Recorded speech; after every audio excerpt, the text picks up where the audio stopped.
Good morning, everyone. Clint McLaughlin here, Midwest Market Management. I got Riley Sykard on with me here today. It is Tuesday, January 20th, significantly colder in Northeast Wisconsin, Riley, than anything on your maps. And I would like you to explain why.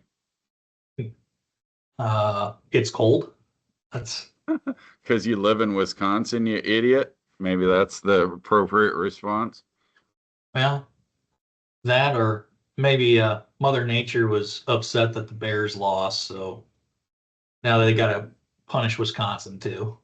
That's all right. We still beat the Packers first, so that's okay.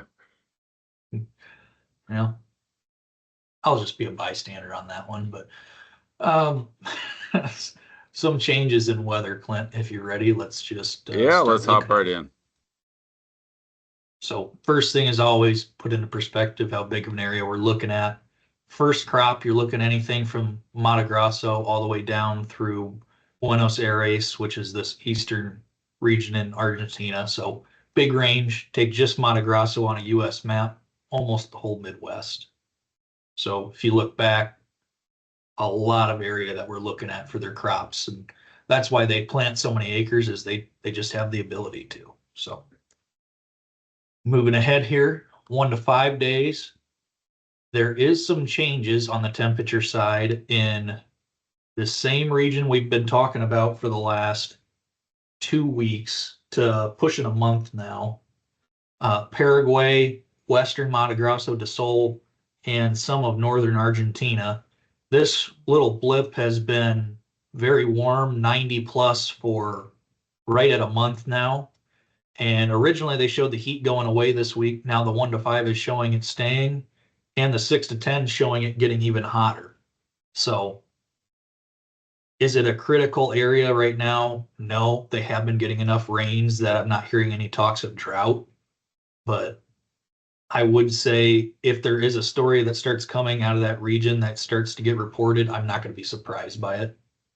It's Yeah.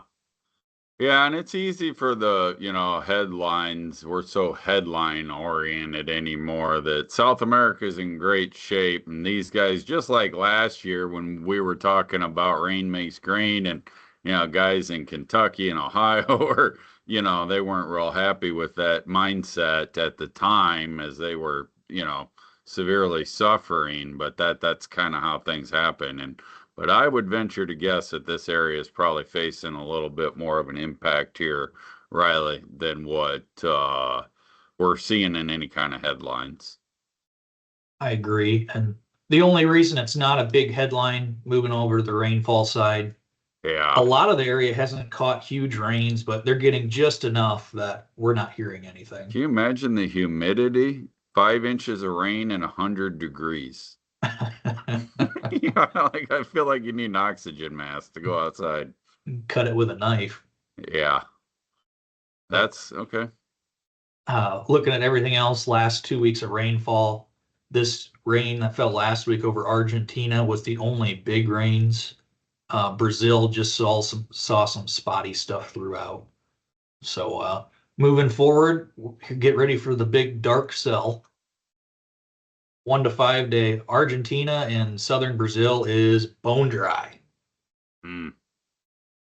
Uh, we'll get into the 6 to 10 here in a second, but big area of dryness that started here the end of last week.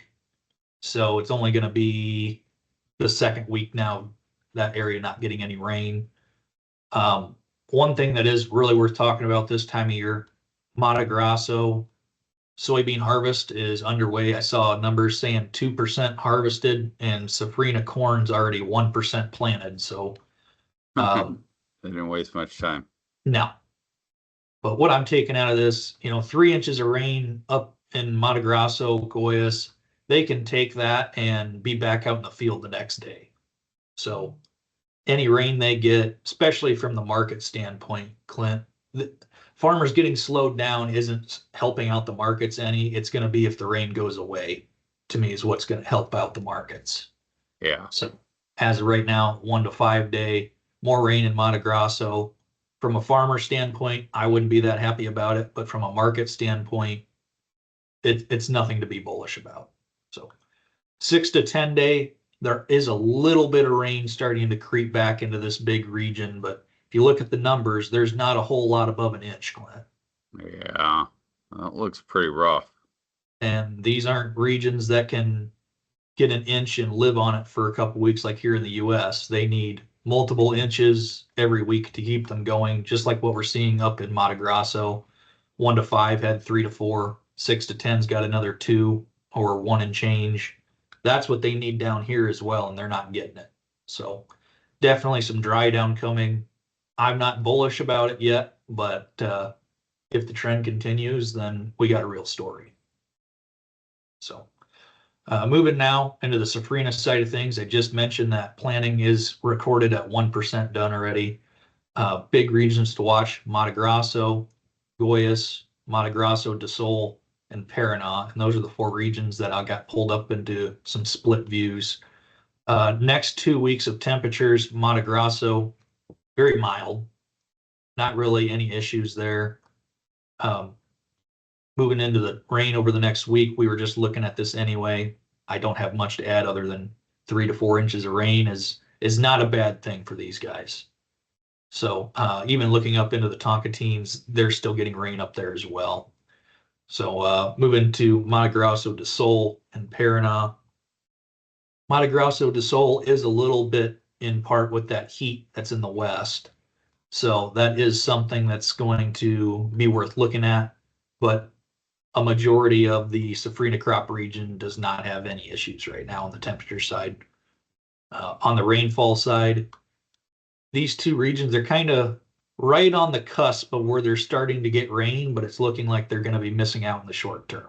So the northern areas of Safrinha corn definitely in a lot better shape than these southern areas. So worth watching and going forward, seeing if a story can start brewing up. But for right now, that's all I have today, Clint. Sounds good, Riley. Well, I appreciate you putting that together again. Clint McLaughlin, Riley Sidecard, Midwest Market Management. We'll see you on Thursday and with a little follow up here before we roll into the weekend. Have a great day. This material has been prepared by a sales or trading employee or agent of Midwest Market Management and is or is in the nature of a solicitation. This material is not a research report prepared by of Midwest Market Management Research Department. By accepting this communication, you agree that you are an experienced user of the futures markets, capable of making independent trading decisions, and agree that you are not and will not rely solely on this communication in making trading decisions. Distribution in some jurisdictions may be prohibited or restricted by law. Persons in possession of this communication indirectly should inform themselves about and observe any such prohibition or restrictions. To the extent that you have received this communication indirectly and solicitations are prohibited in your jurisdiction without registration, the market commentary in this communication should not be considered a solicitation. The risk of loss in trading futures and/or options is substantial, and each investor and/or trader must consider whether this is a suitable investment. Past performance, whether actual or indicated by simulated historical tests of strategies, is not indicative of future results. Trading advice is based on information taken from trades and statistical services and other sources that of Midwest Market Management believes are reliable. We do not guarantee that such information is accurate or complete, and it should not be relied upon as such. Trading advice reflects our good faith judgment at a specific time and is subject to change without notice. There is no guarantee that the advice we give will result in profitable trades.